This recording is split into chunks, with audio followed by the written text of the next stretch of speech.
to Islam, but what stands out in my mind now is that there was actually an American guy who had converted to Islam, lived in Saudi Arabia, and he came and lectured the class about Islam. And, you know, the entirety of his lecture, I couldn't even tell you, but there's just about 2 or 3 points that he made that just were additional seeds that were kind of planted in my heart at the time. One of those was the explanation of why Muslims do not believe that Jesus is the Son of God, and that he doesn't look like a human being, and that he's above human beings, that he's the creator, so he doesn't resemble the creation. And he explained some of that, and to me, it really made me think about that a lot, because I remember even, you know, as a child and adolescent praying and thinking, do I pray to Jesus, do I pray to God, are they different, are they the same? And he just made this very clear distinction that they're not the same. And that stood out in my mind. And then he also explained the hijab a little bit. I mean, he explained it in very sort of like romanticized terms, but... But let me just ask you, before he began to explain that one, did you have some kind of idea or notion about the hijab yourself? No, I didn't even, had never even given it any thought, quite frankly. Okay. I think that in many ways I was a typical American, just sort of like out of sight, out of mind. You know, those are people that are different and they do their own thing. And, you know, at that time I thought, okay, you know, there's definitely a God, there's one God, and there's all these different religions, and they all have some truth and some falsehood. And nobody really knows the truth, nobody really knows, you know, it's just a bunch of made-up stuff, and some things are right and some things are wrong. And that's it. That was my own philosophy, and I actually hear that a lot repeated, you know, talking to people nowadays as well.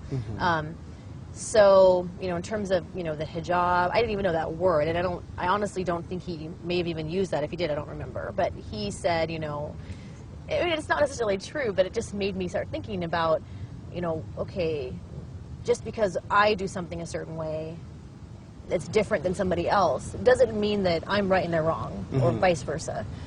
It's just a different way of looking at things, a different perspective. And he said, you know, to Arabs, and he kind of put it more in like cultural terms rather than religious ones, that, you know, to us Arabs, you know, women are very beautiful, and, you know, we, even just their wrist is beautiful, you know, and so that's why they cover up, and it was very romanticized, and it wouldn't say it was a very religious perspective, but, you know, he was like, you know, basically covering has to do with respecting the woman and respecting her sexuality, and it's not out there in wanton display for everybody to see, and all of that. So in those terms, I was like, oh, that's an interesting perception. He's like, you know, it's not about shame, and because I think a lot of Americans feel like covering is that you're covering something that's shameful.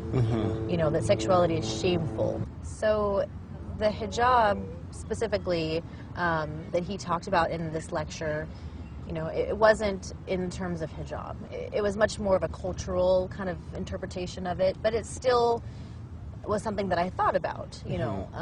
Maybe not in religious terms, but just thought about it as, oh, this is another culture's perspective. And that maybe the way that we as Americans are perceiving this isn't the reality of what it really is.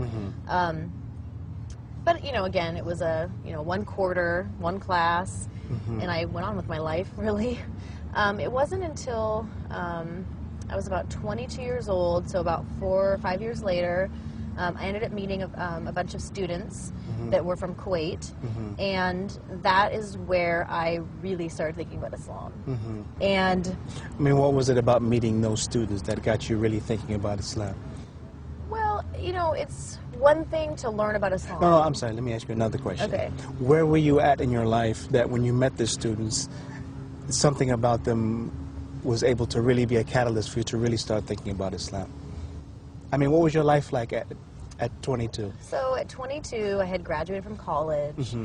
I was still working, you know, in a retail job, and I hadn't really, you know, figured out what I was going to do with my life, to sound sort of cliche. I just was kind of plugging away, and, you know, I had debt from school, and, you know, I mean, I just wasn't really sure what I was doing, and I wasn't, you know, down and out or anything like that. I did have sort of a strained relationship with my mother at the time, but I think that's, you know, not uncommon for a lot of young women. So, And I wasn't, you know, I also wasn't really super close with my sister. I have one sister. She's a year and a half younger than I am. But I mean, for the most part, I felt like I was fairly happy, and I was going out with friends, doing all, you know, things that American girls do, and you know, I didn't feel like I needed some change in my life or anything. Okay. You know, I had just graduated from college maybe 6 months before that, so I was still sort of kind of seeing where life was going to take me, and you know, I met these students, and you know, they weren't perfect Muslims. I'm not gonna like say that, but they were living, you know, for the most part, you know, Muslim lifestyles. You know, praying and fasting, and